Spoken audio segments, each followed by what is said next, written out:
안녕하세요. 힐링앤드로잉의 노브입니다. 보시다시피 조개 껍데기를 그리고 있어요. 저거 식당에서 먹고 씻어서 갖고 온 거거든요. 3월달에 오른쪽 꼭대기 어떻게 할 건지 스케치를 좀 해봤고요. 지금은 마카는 제일 연한 회색으로 지금 구도도 잡고 해보고 있습니다. 이거 다 배운 거예요. 우리 작가님한테서. 먼저 이렇게 밑그림을 좀 그려주고, 그리고 이제 붓펜으로 가는 거 굵은 거 번갈아 가면서 해줍니다. 그쵸. 선을 이렇게 칙칙 그어도 되지만 저는 이렇게 점점, 긴 점, 작은 점 해가지고 선을 많이 긋죠. 조금 변형시키기 위해서 꼬리도 달아보고, 눈도 달고, 다리도 달고, 뭐 볼록볼록한 것도 달고, 그래서 좀 재밌게 해석을 해봤어요. 그리고 그 수채화 물감 연하게 풀어서 배경으로 그늘 만들어줬어요. 명암 표현도 해주고, 나중에 마카로 어두운 부분 볼륨을 주기 위해서 좀 했습니다. 그걸로 칠을 했어요. 보시면 이제 아시게 될 거고, 그래서 정말 특이한 그림이 나왔어요. 절대 아무도 따라할 수 없는, 저 그런 걸 좋아해요.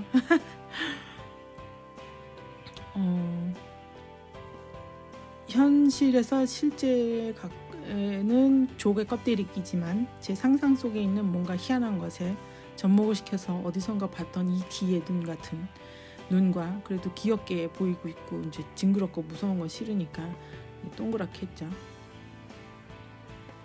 그리고 독을 갖고 있는 꼬리, 정갈 꼬리 같은 거 막 붙여놓고 해서 장난치면서 재밌게 그림을 그려봤어요. 큰 종이에 그리니까 팔이 좀 아팠죠. 즐겨 구경을 하시고요. 이런 자유로운 그림을 그리니까 마음도 생각도 굉장히 자유로워지고, 이 규칙과 법과 어떤 고정관념 속에서 살아가야 하는 그 삶 속에서 그림으로나마 좀 이렇게 자유로움을 표출하고 있지 않은 것들을 이렇게 그림으로써 좀 뭐라 해야지, 프리덤 자유를 느끼는 그런 쾌감이 조금 있었어요. 언제까지 이런 그림을 그릴 수 있을지는 잘 모르겠고, 아무래도 글쎄요, 지난번에 나무 그린 걸 되게 좋아했었기 때문에 그런 식으로 앞으로 진행이 되지 않을까 생각합니다. 그런 감상하시면서 오늘 또 오늘 세미나 갔었잖아요. 그 얘기를 좀 해볼까 합니다.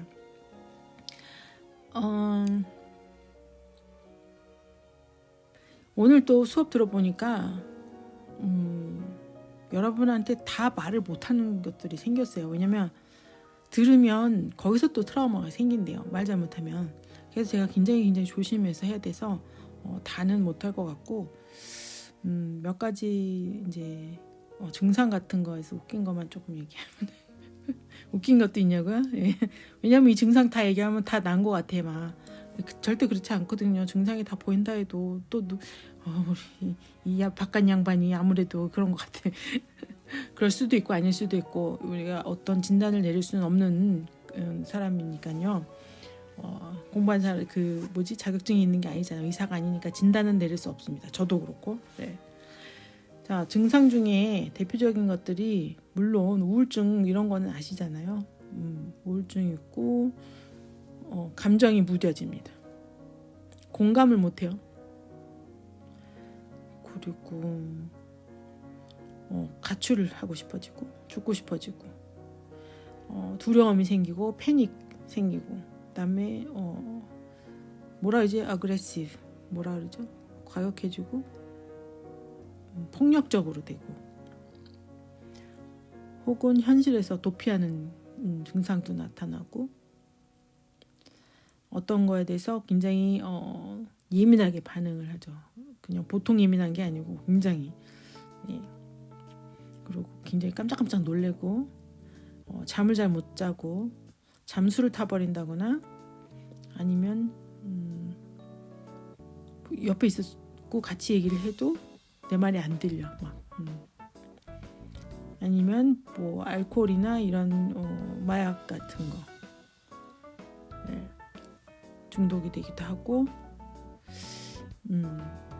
그런 후유증들이 많이 이제 생기게 됩니다.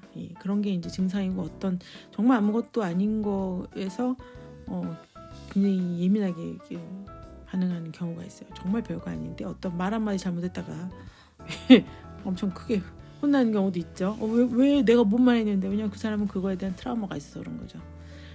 꼭 무슨 뭐 전쟁이 있고 뭐 있고 해야지, 뭐 교통사고 있고 뭐 꼭 그런 것도 타입 1이라 그래서 그런 것도 있지만 어떤 자그마한 것들도 작은 트라우마를 만들 수 있다는 거야. 그래서 뭐 악몽을 꾼다든지 기억을 상실한다든지 여러 가지가 있죠. 근데 너무 쇼킹이었던 거는 이 트라우마가 한 2, 3, 4대까지 전달이 된다는 사실입니다. 쇼크. 근데 저는 생각은 하고 있었어요. 알고 있었다 그럴까, 눈치챘다 그래야 되나? 그런 게 아닐까 하는 게 있었어요. 느낌이 팍 왔거든요. 근데 이거 이론으로 연구 결과, 오래전부터 했던 연구 결과 있는 거 딱 보니까 이게 뭐 이 선생님이 얘기한 거가 있어요. 뭐 몇십 년 동안 연구한 결과 나온 건데, 그건 너무나도 당연하게 트라우마 장애는 대대로 몇 대까지 전달이 될 수 있다. 그러니까 그때그때 해결을 해야 되는 거죠. 그러니까 치료받고 상담받고 대대로 안 내려가게. 그게 어떻게 대로 어떻게 해서 내려가냐면 전래동화라든가 어떤 노래라든가 동요라든가 이런 걸로 구전이 되고요. 또 가정 안에서 커뮤니케이션의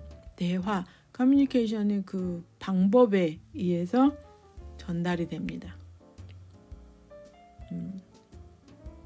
무서운 얘기예요. 앞으로 그걸 풀어갈 건데, 그러니까 제가 계속 얘기했던 게 이렇게 대화하세요. 대화법을 계속 얘기를 한 이유가 그런 거예요. 상처가 많은 사람의 말은 독하게 나가는 수밖에 없어요. 오늘 굉장히 힘든데 여기까지만 얘기하고 웃긴 얘기 해야 되겠는데, 호러 필름 보면서, 괴기 영화 같은 거 보면서요, 칩스 먹고 막 보면서 공포를 안 느끼는 사람은 문제 있는 거라는데요. 웃으면 안 되는데. 저는 공포 영화를 못 봐요. 좋아하지도 않고 뭐 안 봅니다. 본 적 있어요. 어렸을 때 링 이런 거 보고 기절 초판을 해서 아직도 무서워. 뭐 드라큘라 무슨 뭐 소고기 그런 거 못 봐요. 어려서 트라우마가 있어서 그런가 봐. 아닌데, 근데 무서워하면 괜찮은 거래요. 근데 그거 보면서 공포를 못 느끼면 그거는 굉장히 심각한 거라는데요. 혹시 그런 분이 있으세요? 그러면 꼭 상담가를 찾아가 보시기 바랍니다. 제 주위에 있어요. 집안에 있어요. 웃으면 안 되는데 웃기지 왜 이렇게. 나 아무 짓 아닌데 왜? 그러면서 재밌는 거 많은데 지금 다 얘기를 못하고 심각한 것만 얘기한 것 같아요. 죄송해요. 오늘 하여간 즐거운 시간이었고, 우연히도 제가 공부하고 있는 거에 대해서 얘기했더니 어떤 사람이 눈물을 글썽거리면서 자기도 하고 싶다고, 그래서 또 정보 전해주고, 자기는 정말 누군가가 자기를 이 길로 이끌어준 것 같다고, 어떻게 이렇게 너를 만나게 됐냐고 그러면서, 그래서 그 사람한테 제가 하고 있는 거 보여주고 이렇게 해서 미래를 이렇게 하면 어떻겠냐고 또 그 단계를 설명해줬죠. 정말 눈물 글썽거리면서 제 얘기를 듣더라고요. 고맙다 그러고 제 번호 따갔죠. 또 저는 다른 사람은 미술치료 함부르크에서 공부하고 있는 친구를 만났는데, 그 친구가 한국 홍익대학에서 6개월 동안 연수하고 왔대요. 막 그런 새로운 만남들을 오늘 가졌어요. 그래서 너무 기뻤고, 그래서 팔로워가 늘었죠. 구독자가 늘고. 이렇게 내가 하고 있는 걸 오픈하니까 그 관련된 사람들이 또 주변에 이렇게 나타나는 것 같아요. 그래서 너무 감사하고 기분이 참 좋은 하루였답니다. 예, 호러 필름 한번 보시고 진단해 보세요. 그러면은 오늘 하루도 행복하고 즐거운 하루 되시기 바랍니다. 예, 치즈.